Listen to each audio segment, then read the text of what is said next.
We used to rank #1 in the number of college graduates and advanced degrees. That's not the case anymore. Meanwhile, African American and Latino students continue to lag behind their white classmates. An achievement gap that will ultimately cost us hundreds of billions of dollars, because that's our future workforce.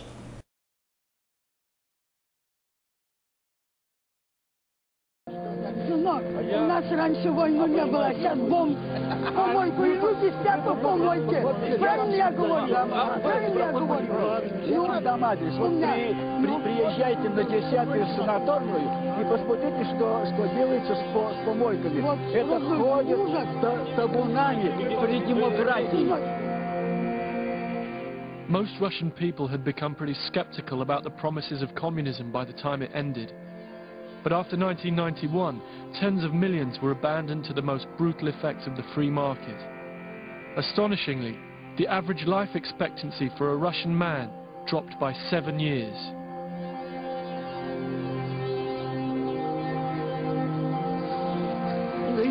Лицо покажется. Я свет не вижу в камере-то. Подожди, вот иди градуса, вот. Я же вижу все. Так его не были бы. Volodya and Tanya have been homeless for 5 years. He's 44 years old, she's 37.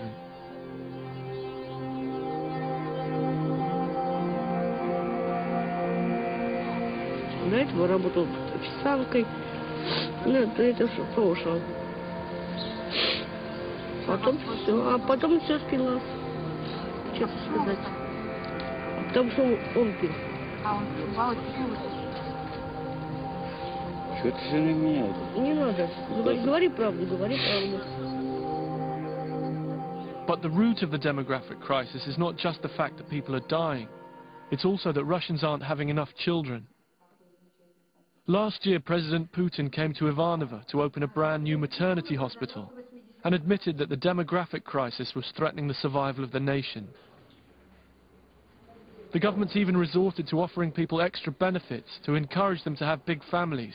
Most trusted man in news. MSNBC.com's Courtney Hazlett has the answer. And it's not Brian Williams. What?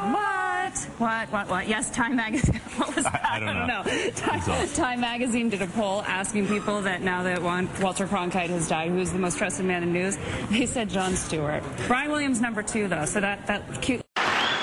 Every time our country stands in the path of danger, an instinct seems to summon her finest first, those who truly understand her. When freedom shivers in the cold shadow of true peril, it's always the patriots who first hear the call. When loss of liberty is looming, as it is now, the siren sounds first in the hearts of freedom's vanguard. The smoke in the air of our Concord bridges and Pearl Harbors is always smelled first by the farmers who come from their simple homes to find the fire and fight, because they know that sacred stuff resides in that wooden stock and blued steel, something that gives the most common man the most uncommon of freedoms. When ordinary hands can possess such an extraordinary instrument, that symbolizes the full measure of human dignity and liberty. That's why those 5 words issue an irresistible call to us all, and we must. So,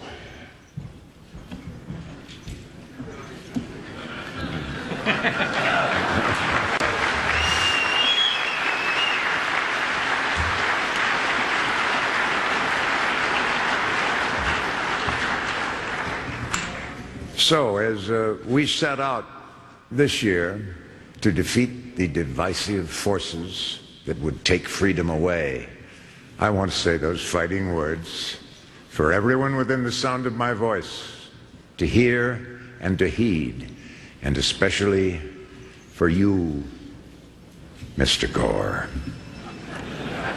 from my cold, dead hands.